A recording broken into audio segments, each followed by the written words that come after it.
எல்லோருக்கும் வணக்கம். நாங்கள் முதல் ஸ்டேஜ் ஏறும்போது சீக்கிரம் முடிஞ்சிடும், எல்லாம் கொஞ்சம் கொஞ்சமாக தான் பேசுவாங்கன்னு நினச்சேன். நான் நினச்சது ஏன்னா இவங்க ஷூட்டிங்கில் அவ்வளோவா பேச மாட்டாங்க, ஒர்க்கில் அவ்வளோவா பேச மாட்டாங்க. ஆனால் இவ்வளோ நேரம் பேசுவாங்க. நான் எனக்கே என்னடா நம்ம கொஞ்சமாக தான் பேசும் போலுக்கு, நிறைய பேசணும் போலுக்கு அப்படின்றத பார்க்கும்போது ஒவ்வொருத்தருக்கும் எனக்கே ஆச்சரியமாக இருந்தது. அவ்வளோ நல்லா பேசினாங்க. அவங்க பேசுறது காரணம் என்னன்னா, இங்கே தான் நன்றி அவங்க சொல்ல முடியும், வேற எங்கேயும் அவங்க நன்றி சொல்ல முடியாது. அது ஒன்று இருக்கு. ஒவ்வொருத்தவங்களும் வேற எங்கே அவங்க தனியாக பார்த்து அவங்க நன்றி நன்றின்னு சொல்ல முடியாது. அந்த நன்றி மறக்காமல் இருக்கணும் அப்படின்றதுக்காக தான் இங்கே ஒவ்வொருத்தவங்க அந்த நன்றியை தெரிவிச்சுக்கிறாங்க. அப்படிதான் நம்ம பார்க்கணும்.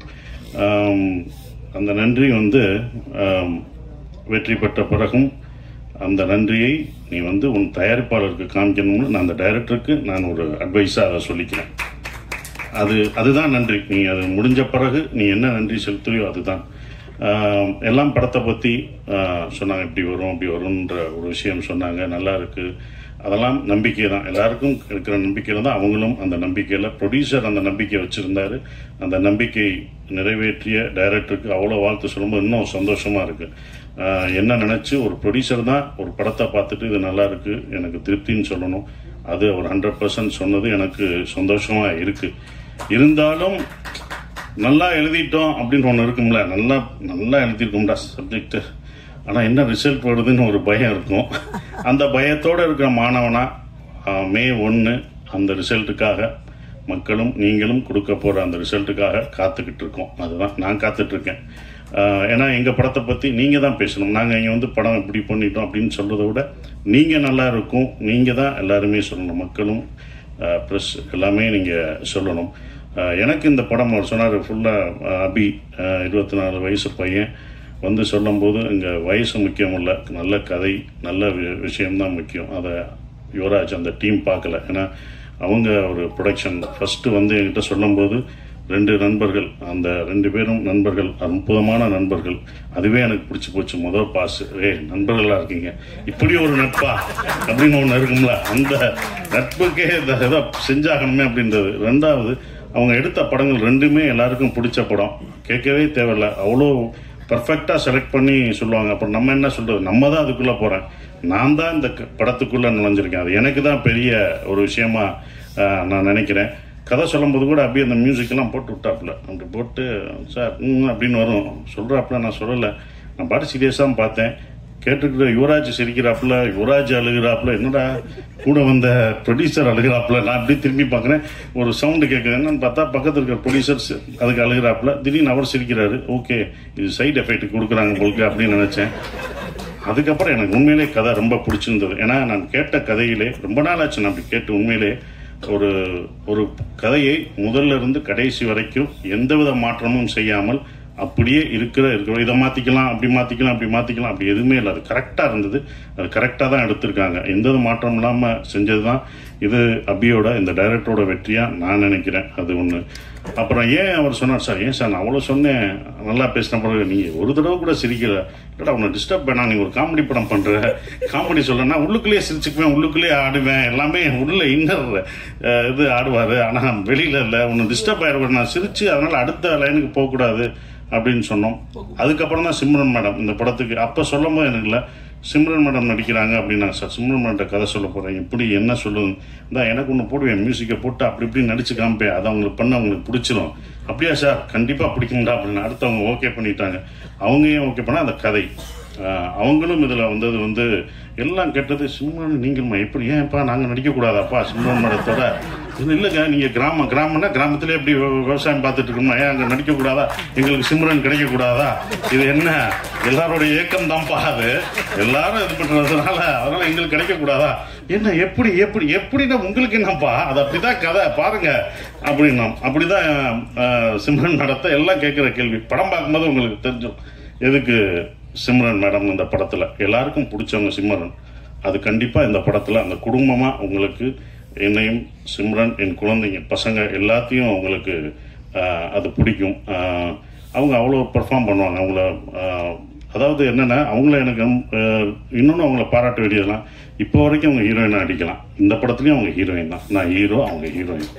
ஸோ அவங்க எப்போவும் ஹீரோயினாக அடிக்கலாம். ஸோ அது ரொம்ப அற்புதமாக பெர்ஃபார்ம் பண்ணாங்க. அவங்கள வந்து எல்லாருமே வரும்போது சிம்ரன் மேடம் கொஞ்சம் பயந்தாப்புல, டைரக்டர் சிம்ரன் மேடம் இருக்காங்க, இவங்க இருக்காங்க அப்படின்னு நிறைய பயப்படுவார். ஸோ அதெல்லாம் தவிர்த்துட்டு பாஸ்கர் சார் இப்படி போய் பேசி இப்படி பொண்ணு எல்லாம் சரியாயிடும் அப்படின்னு சொல்லி அப்படி தான் பண்ணது.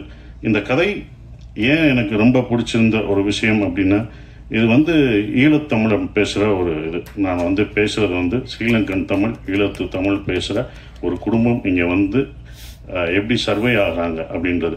இது பார்க்கும்போது உங்களுக்கு காமெடியாக தெரியும், காமெடியாக இருக்கும். எப்படின்னு யூஸ்வலாக ஸ்ரீலங்கன் படமோ ஒரு ஈழத்தமிழ் படங்கள் எடுக்கும்போதோ அது சோகமாகவும் கஷ்டமாகவும் தான் நம்ம பார்த்துருப்போம். இந்த படம் சந்தோஷமாக இருக்கும், உங்களுக்கு சிரிக்க வச்சுட்டே இருப்போம். ஆனால் உள்ளுக்குள்ளே உங்களுக்கு ஒரு விஷயத்த சொல்லிக்கிட்டே இருப்போம், அவங்க வழிகளை. அதாவது ஒரு சந்தோஷத்தை, வழியை மறைத்து தான் சந்தோஷத்தை நம்ம கொடுக்க முடியும். அந்த வழிகளை மறைத்து இந்த குடும்பம் உங்களுக்கு சந்தோஷத்தை கொடுத்துட்டே இருக்கும். அப்படிதான் வரும். ஏன் அவங்க சந்தோஷம் கொடுக்குறாங்கன்னா, அவங்க அடுத்த ஜென்ரேஷன், அவங்க குழந்தைகளுக்கு, அந்த குழந்தைகள் நம்ம பட்ட கஷ்டம், நம்ம விட்டு வந்த உறவுகளையும் நம்ம தமிழையும் நம்ம விட்டுறக்கூடாது, நம்ம குழந்தைகளை சந்தோஷமா வச்சுக்கணும்னு அவங்க வழியை மறந்து, அதுதான் அவங்க வழியை மறந்து அந்த குழந்தைகளுக்கு சந்தோஷத்தை கொடுக்குறாங்க.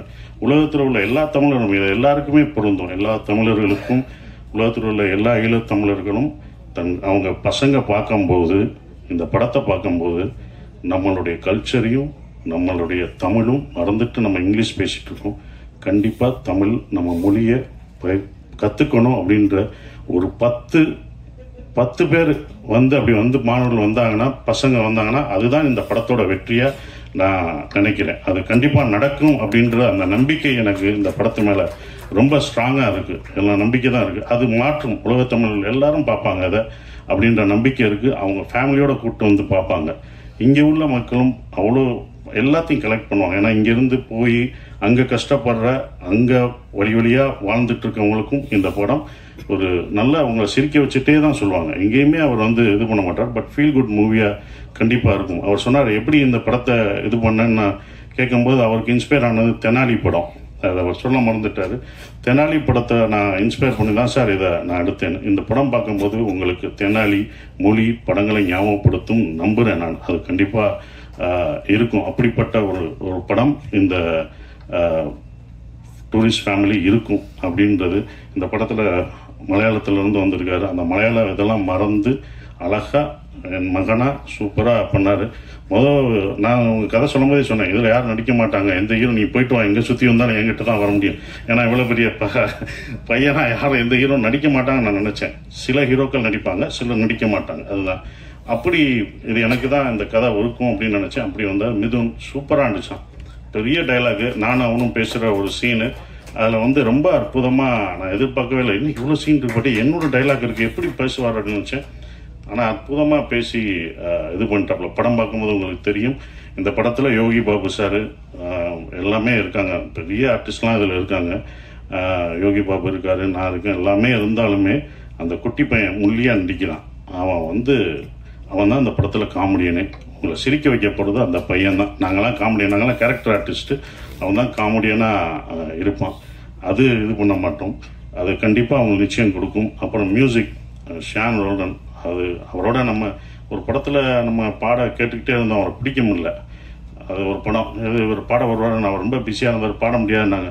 ஆனால் இந்த படத்தில் எனக்கு 2, 3 எத்தனை வாய்ஸ் கொடுத்துக்கிட்டே இருக்காரு. இது பார்த்தாலும் அடுத்த படத்தில் ராஜ்மோகன் படத்துலையும் அவர் தான் மியூசிக். வா நீ அப்போ விட்டல, இப்போ நான் பிடிச்சிட்டேன் பாரு அப்படின்ற மாதிரி தான் இருந்தது. பட் ரொம்ப ஜாலியாக இருந்தது. நாங்கள் ப்ரொமோஷன் போடுறதெல்லாம் அவரும் நானும் அழகாக சேர்ந்து போயிட்டுருக்க ஒரு விஷயம். மோகன்ராஜ் எனக்கு ரொம்ப சந்தோஷமாக இருக்குது. ஈசனில் பண்ண மோகன்ராஜ் இந்த படத்தில் முழு பாடலும் எழுதியிருக்காரு.